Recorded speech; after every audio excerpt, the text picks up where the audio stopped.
रात के करीब 11:30 बज रहे थे। बाहर तेज बारिश हो रही थी, बिजली चमक रही थी। अस्सलाम वालेकुम।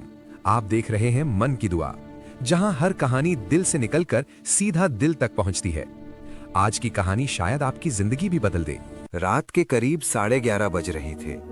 बाहर तेज बारिश हो रही थी, बिजली चमक रही थी। अमन गुस्से में घर का दरवाजा जोर से बंद करके बाहर निकल गया। उसकी माँ पीछे से आवाज लगा रही थी, बेटा रुक जाओ, रात बहुत हो गई है। लेकिन अमन ने पलट कर नहीं देखा।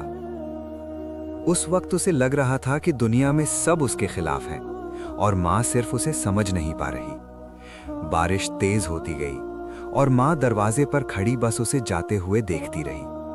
अगले कुछ दिनों में अमन का घर आना कम हो गया। वो नए दोस्तों के साथ रहने लगा। रात देर तक बाहर रहना, नमाज छोड़ देना, घर वालों से बात कम कर देना। उसकी माँ रोज उसका इंतजार करती, खाना गर्म करती और फिर ठंडा होते देखकर चुप हो जाती। उसने कभी शिकायत नहीं की, बस दिल ही दिल में दुआ करती रही। एक रात सब सो चुके थे, घर में खामोशी थी। माँ ने जाकर जाए नमाज बिछाई और सजदे में गिर गई। आंखों से आंसू रुक ही नहीं रहे थे। वो धीरे से कह रही थी, या अल्लाह, मेरे बेटे को सीधा रास्ता दिखा दे, उसे बुरी संगत से बचा ले। उसका दिल टूट रहा था, लेकिन उसका यकीन मजबूत था। एक दिन अमन के दोस्तों ने उसे पैसे के मामले में फंसा दिया। जिन पर वो भरोसा करता था, वही उसे छोड़कर चले गए। फोन बंद हो गया, जेब खाली थी और दिल भारी। वो अकेला सड़क के किनारे बैठा था। बारिश हल्की हल्की गिर रही थी। उस वक्त उसे माँ की बातें याद आने लगी। रात फिर से अंधेरी थी। अमन धीरे धीरे घर की तरफ चला। दरवाजा हल्का सा खुला था, अंदर से रोशनी आ रही थी। वो चुपचाप अंदर गया। उसने देखा माँ सजदे में थी और रो रो कर दुआ कर रही थी। अमन, अगर इस कहानी ने आपके दिल को छुआ हो तो वीडियो को लाइक करें और कमेंट में लिखें, माँ की दुआ मेरी ताकत है।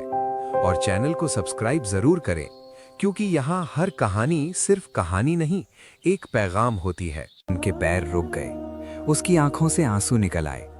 वो दौड़कर माँ के पास गया और उनके गले लग गया। अम्मी, मुझे माफ कर दो। माँ ने उसे जोर से अपने से लगा लिया। उन्होंने सिर्फ इतना कहा, बेटा, मैं हमेशा तुम्हारे लिए दुआ करती रही। उस रात अमन ने महसूस किया कि दुनिया चाहे साथ छोड़ दे, लेकिन माँ कभी साथ नहीं छोड़ती। अगले दिन से अमन ने अपनी जिंदगी बदलने का फैसला कर लिया। वो सुबह जल्दी उठा, नमाज पढ़ी, गलत दोस्तों से दूर हो गया, मेहनत शुरू की, घर में वक्त देने लगा। धीरे धीरे उसकी जिंदगी सुधरने लगी। माँ के चेहरे पर सुकून आ गया और अमन को समझ आ गया कि उसकी सबसे बड़ी ताकत उसकी माँ की दुआ थी।